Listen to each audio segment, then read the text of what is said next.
왕이 중국 외교부장이 2박 3일간의 일정으로 평양을 방문하고 있습니다. 북중 양국이 밀착하는 가운데 북미 실무 협상 소식은 아직 들리지 않고 있습니다. 중국이 중재 역할을 해줄지도 관심입니다. 네, 한편 일본 언론이 이낙연 총리가 한일 지소미아와 수출 규제 문제를 함께 해결하자고 일본 측에 제안했지만 아베 총리가 징용 문제 해결이 최우선이라며 이를 거부했다고 보도했습니다. 우리 총리실은 사실이 아니라고 밝혔습니다. 이 관련 내용들 김승채 고려대 통일외교안보학부 겸임 교수와 함께 짚어보겠습니다. 네, 교수님 어서 오세요. 안녕하십니까? 먼저 북미 실무 협상 얘기 좀 하겠습니다. 아직 소식은 들려오지 않아요. 그렇습니다. 예.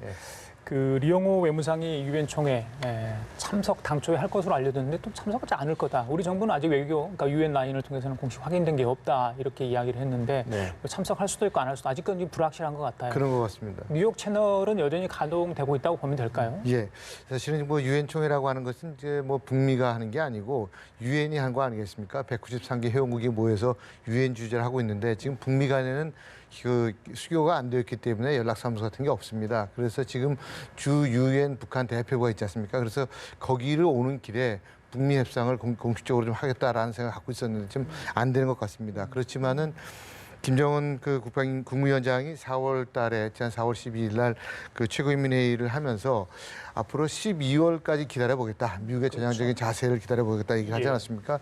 그러다가 6월 말에 전격적으로 만났습니다. 그래서 사실은 3차 회담은 어느 정도 좀 됐는데 내용이 그때 잘 오고 가지 않은 거죠. 그래서 이거가 되고 있습니다만은 제가 볼 때는 지금 판문점을 통해서 그 왔다 갔다 친서 교환이 이루어지고 있습니다. 그리고 지난번에 8월 달에 비건 그 북한 문제 특별 대표가 한국에 왔을 때 공식 일정은 끝나고 하루를 남겨놨어요. 그리고 그 다음 출발했어요. 그때는 누가 뭐 한지 모르는 거죠, 사실은. 전 그래서 지금 북미 간의 물밑 접촉이라고 하는 것은 분명히 좀 되고 있다라는 생각이 들고요. 단지 그 내용이 지금 조율이 안 되고 있는 것 같습니다. 이런 상황에서 중국 왕이 부장이 북한을 방문하고 있지 않습니까? 그렇습니다. 어제 리용호 외무상을 만나서 네. 한반도 정세에 대해서 이 의견을 나눴다고 합니다. 네. 그리고 또 북중 수교 70주년이잖아요, 올해가. 아무래도 혈맹을 좀 계속 강조하고 있는 것 같습니다. 네. 이 시점에 이렇게 방북을 해서 북중 간의 만남이 이루어지고 있다는 거 저희가 어떤 의미라고 좀 해석을 해야겠습니까? 하여튼 여러 가지 의미가 있겠습니다만 가장 중요한 것은 1차적으로 형식적으로는 북한과 중국이 1949년 10월 6일 날 10월 1일 날은 중국이 건국했고요. 한 닷새 후에 10월 6일 날 북중 수교가 이루어졌습니다. 이제 금년 70주년인데 여기 상당히 중요한 해이기 때문에 그 문제에 대한 논의가 좀 있었을 거고요. 가장 중요한 것은 지금 중국도 그렇고 북한도 그렇고 필요성이 많습니다, 서로. 왜냐하면 중국 같은 경우는 지금 미국하고 무역 문제 갈등이 있고 또 하나는 홍콩 문제가 있지 않습니까? 그쵸. 그런 문제 때문에 이 문제에 대해서 지금 미국이 주시하고 있고 세계가 주시하고 있는 상황 속에서 어떻게 해결해 갈 것인가라고 하는 문제가 있고요. 북한 같은 경우는 지금 북미 대화가 잘 안 되고 있습니다. 북한의 요구는 계속 하고 있는데 미국이 안 들어주고 있고요. 미국 같은 경우는 조금 더 양보하라고 북한하고 얘기하고 있는데 북한은 그 얘기를 안 들어주고 있고요. 그렇기 때문에 양자 간의 필요성이 있기 때문에 지금 그동안에 북미 간에 어떤 내용들이 구체적으로 왔다 갔다 한다고 하는 내용을 왕이 부장을 불러서 얘기를 할 것 같습니다. 그래서 그 얘기를 하고 중국의 입장을 좀 들어볼 것 같습니다. 왜냐하면 2008년 6월 달에 그 북미 정상회담이 첫 번째 열렸을 때요.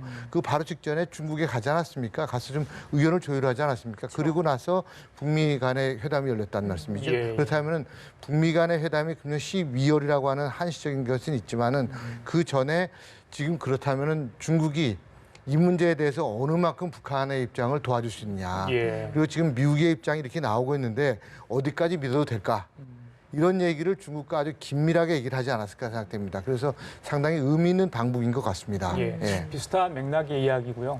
어떻게 보면 순진한 질문일 수도 있겠습니다만 지금 미중 간의 무역 전쟁, 관세 전쟁을 하고 있잖아요. 그러니까 중국 입장에서 미국이 상당히 싫을 것 같은데 밉죠, 북핵 협상 카드에 대해서 중국이 어느 정도 적극적으로 나올 수 있을지 이 북핵 협상 카드, 그러니까 북한을 이용해서 어떤 미국을 또 견제할 수 있는 그런 가능성은 전혀 없겠습니까? 북한을 이용해서 미국을 견제한다기보다는 북한의 입장을 잘 알고 미국의 중재를 하는 입장이 더 강할 겁니다. 이용보다는. 그래서 지금 우리가 할 수 있는 거는 이 정도까지는 북한에 대해서 우리가 할 수 있다.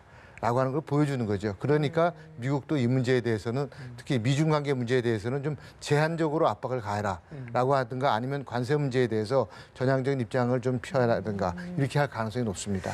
그러면은 이번에 6월에 시 주석이 방북을 했고 거기에 네. 대한 답방 차원으로 다시 김정은 위원장이 방중을 하는 그런 네. 가능성에 대해서는 좀 어떻게 저는 평가하세요? 그 필요성이 상당히 높아졌고요. 가능성도 높다고 생각합니다. 예, 그래서 지금 수교 70주년이라고 하는 중요한 계기가 있고 또 네. 10월 1일 날 중국이 건국절이 있지 않습니까? 건국이 예, 70주년. 70주년입니다. 예, 예. 그렇기 때문에 상당히 그때 좀 열병식 하나요? 그건 안 합니다. 아, 안 하기 때문에 그래서 그런 중요한 입장들이 있기 때문에요. 그때 뭐 상당히 좀 많은 얘기를 좀 할 겁니다. 그래서 그때 참석을 해서 실질적으로 중국의 보증을 좀 받을 필요가 있지 않겠냐요. 지금 우리가 겉으로 알기로는 많은 언론 보도가 나오고 있는데 북한이 중국을 잘 못 믿는다 그런 얘기가 많이 있지 않습니까? 그런데 사실은 그럼에도 불구하고 북한이 믿을 수 있는 구석은 지금 중국뿐이 없습니다. 그리고 또 중국 같은 경우도 북한이 상당히 중요한 카드이기 때문에 예. 북한을 절대로 버릴 수가 없습니다.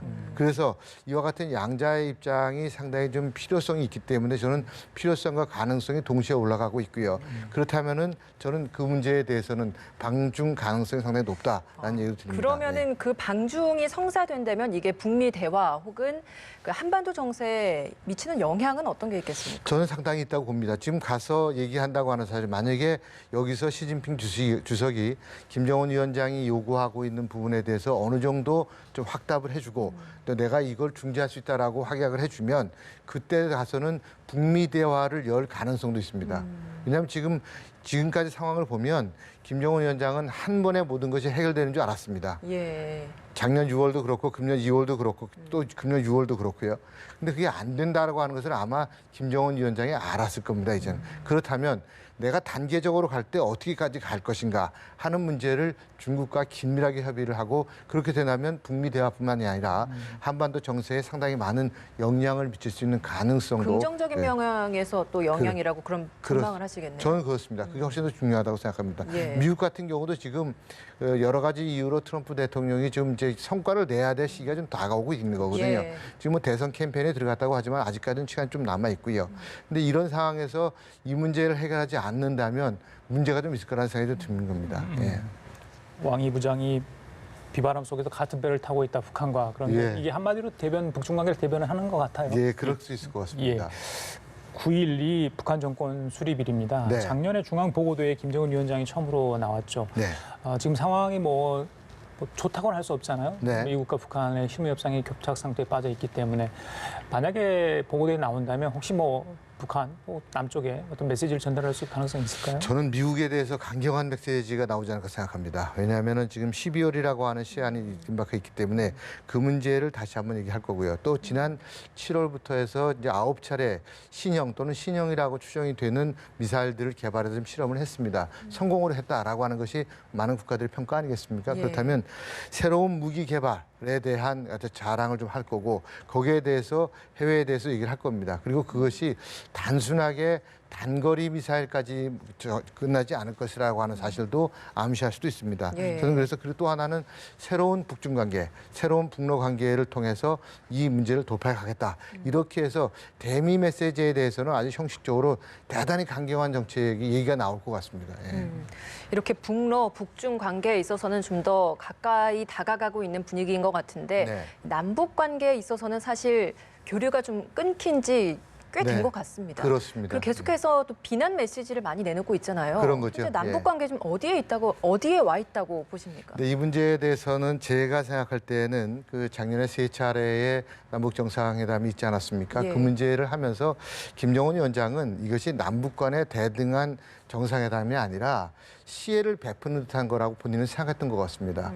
내가 이렇게 베풀어 주면 우리 한국 정부에게 도움이 될 거고 나는 거기에 대해서 최소한 한국 정부가 어떤 역할을 하기를 바란다라고 아마 생각을 했던 것 같아요. 근데 사실은 그거는 아닌 것 같은데요. 우리가 정부가 할 수 있는 것은 우리 정부 나름대로 입장이 있는 거 아니겠습니까? 근데 그 문제에 대해서 김정은 위원장이 좀 오해를 했던 것 같아요. 제가 볼 때는. 예. 그래서 이 한국의 대미 조정이라든가 협상 능력에 대해서 좀 나름대로 실망하지 않았나. 이게 기대가 상당히 컸는데 이거 안 되는 것 같다라고 생각하는 거죠. 그리고 지금 미국하고 만나보니까 실제로 이 문제는 미국과 직접적으로 하는 것이 가장 효과적이지 않느냐 이런 생각을 김정은 위원장이 하게 된 것 같습니다. 그래서 예. 한국에 대해서는 지금 홀대를 하고 있거나 어떻게 보면 좀 무시하는 듯한 모습을 보이고 있는데요. 그렇지만 이럴 때일수록 사실은 우리 정부가 상당히 중요합니다. 우리 정부의 입장 스탠스가 분명하면 어떤 일이 벌어지더라도 우리 정부가 좀 거기 휘둘리지 않을 수가 있거든요. 그래서 오히려 저는 이런 상황일수록 우리 정부가 입장을 좀 분명히 하는 것도 필요하다라는 생각이 듭니다. 예. 최근에 한일 군사정보협정 지소미아 종료 발표 이후에 정부가 주한미군 기지 조기 반환 추진을 공식적으로 발표하지 않았습니까? 예. 어제 국방부가 이 부분에 관련해서 미국 측도 이미 이걸 부분에 대해서 긍정적으로 생각을 하고 있다. 예. 또 이미 협의가 진행 중인 사안이다. 뭐 이렇게까지 이야기를 했습니다. 네. 저희들이 우려했던 부분들, 그러니까 뭐 미국에서 이거에 대해서 반대를 하거나 네. 혹은 다른 어떤 압력을 행사하기 위한 어떤 그런 메시지 카드로 이걸 활용했다. 이런 부분에서는 좀 부인을 했거든요. 네. 어떻게 보십니까?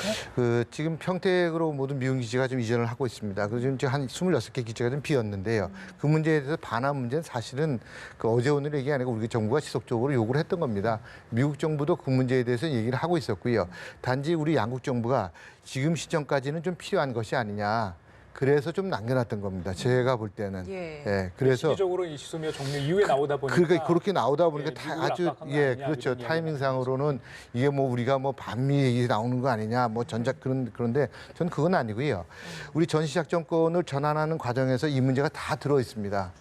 왜냐하면 이 지역들이 중요한 군사기지 포스트였기 때문에 전작권을 전환하는 과정 속에서 이 문제가 다 해결되거든요. 근데 단지 이 문제가 지금 아주 미묘한 시기에 얘기가 됐기 때문에 그런데 이 문제에 대해서는 사실은 그 간단한 문제는 아닙니다. 그리고 갑작스러운 문제는 아니기 때문에 지나치게 이게 좀 정치적인 확대 해석은 저희가 조금은 자제를 해야 되지 않을까 생각합니다. 예, 그러면 이게 방위비 분담금 협상과 연관지어서 해석하는 시선들도 있었는데 거기에는 영향을 주진 않을 거라고 보시는 거네요. 그렇습니다. 그렇게 되면 별로 방위비 분담금하고는 이건 상관없어요. 왜냐하면 미국이 아주 이 기지는 내가 꼭 필요하다라고 예. 목매고 있으면은 그럴 수 있는데 그런 기지는 아니거든요. 이 부분이 지금. 알겠습니다. 아까 그 미사일 얘기 잠깐 하셨잖아요. 네. 지난달 북한이 여러 차례 미사일을 발사를 했습니다. 뭐 긴장 조성 국면은 아니라도 우려할 만한 수준의 그런 예. 도발을 여러 차례 하지 않았습니까?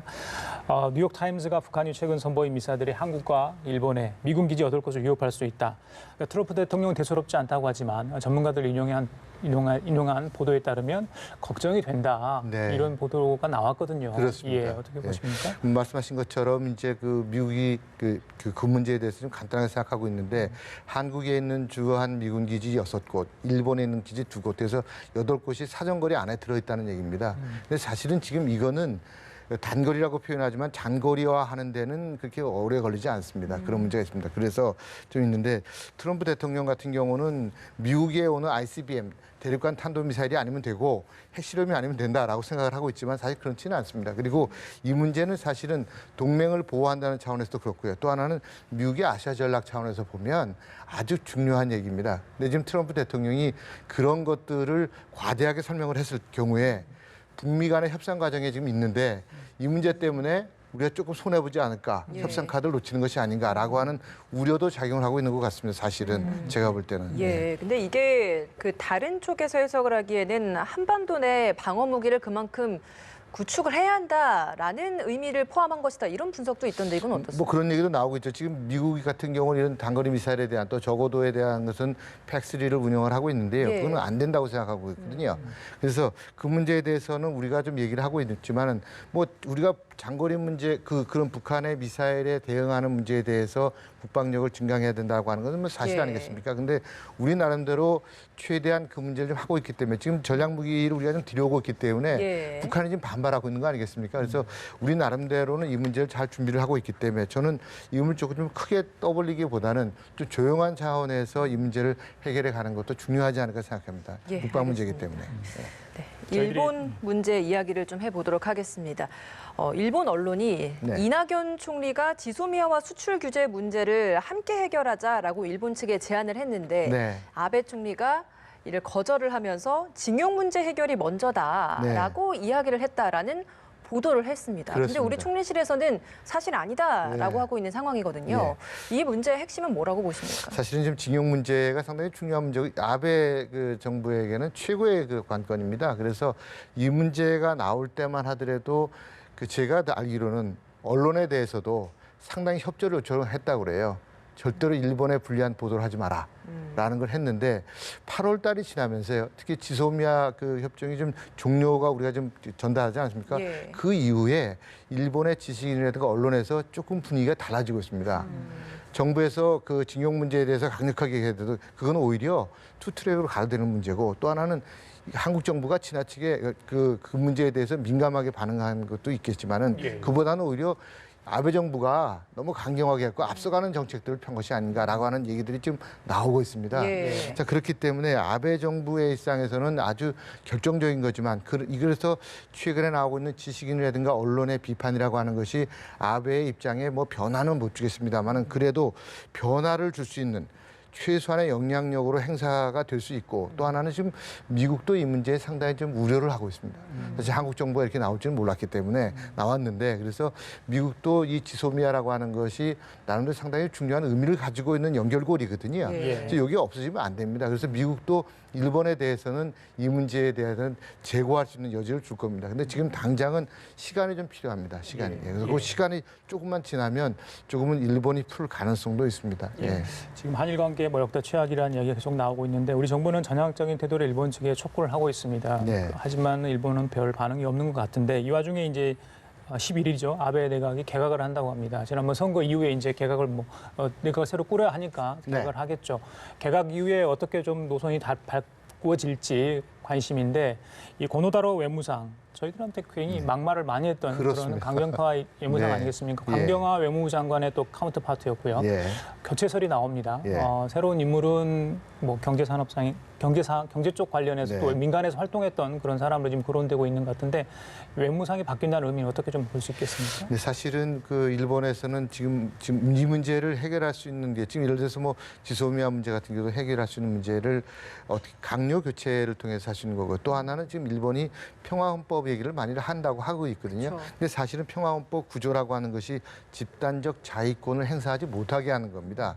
근데 이거를 그렇지만 그럼에도 불구하고 2015년에요.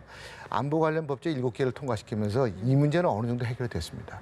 근데 이제 헌법에 공식적으로 하려고 하는 그런 부분이 있습니다. 그런데 최근에 지금 일본의 정책이 지나치게 지금 강경하고 나가기 때문에 여기에 대해서 우려하는 목소리들이 많이 나오고 있습니다. 그래서 이 문제를 어떤 외교부 장관 교체를 통해서 이 문제를 좀 풀어가려고 하는 어떤 여지도 남겨놓은 것이 아닌가 생각됩니다. 그렇다면 오히려 저희들에게는 한번 협상을 해볼 만한 여지가 생겼다. 그래서 오히려 저희들에게는 좀 긍정적인 부분도 한번 생각을 해봐야 되겠다. 지나치게 왜냐하면 평화헌법 때문에 극우화되는 것이 아니냐 생각하는데 예. 그건 이미 내부적으로는 다 끝난 문제입니다. 예, 사실은. 예. 근데 일본 경제산업상이 우리 정부가 이제 국제 무대에서 일본의 이런 수출 규제에 대한 불합리성을 계속 공개적으로 표명을 하니까 네. 여기에 대해서 이제 국제 무대에서 이런 표명을 하지 말라라는 취지의 발언을 했단 말이에요. 네. 이건 저희가 어떻게 결례 받아들여야 되는 아닌가요? 거예요? 아주 잘못된 거죠. 아주 잘못된 게 뭐냐면 사실은 저희가 지금 일본의 백색 국가에서 제외된 것이 안보상의 이유를 들지 않았습니까? 근데 예. 그러면서 정확한 근거 자료도 제시하지 않았습니다. 그러면서 얘기를 했단 말이죠. 근데 본인들은 또 G20 정상회담 6월 달에 있었는데요. G20 있을 때 미국이 자유무역을 반대하는 것에 대해서 뭐라 그러니까 그거 중국 입장 들어주면 안 된다. 그래서 그 문제를 빼버렸단 말이죠. 그래서 이거 볼 때는 자기네가 좀 이중적으로 행동을 하고 있는 거예요. 예, 그래서 자유무역 문제에 대해서는 일본도 분명히 가야 되기 때문에 네. 이 문제에 대해서는 우리도 진짜 이거는 아주 확실하게 얘기 좀 해야 될 필요가 있을 것 같습니다. 알겠습니다. 자, 지금까지 김승채 고려대 통일외교안보학부 겸임교수였습니다. 오늘 말씀 잘 들었습니다. 감사합니다. 고맙습니다. 예.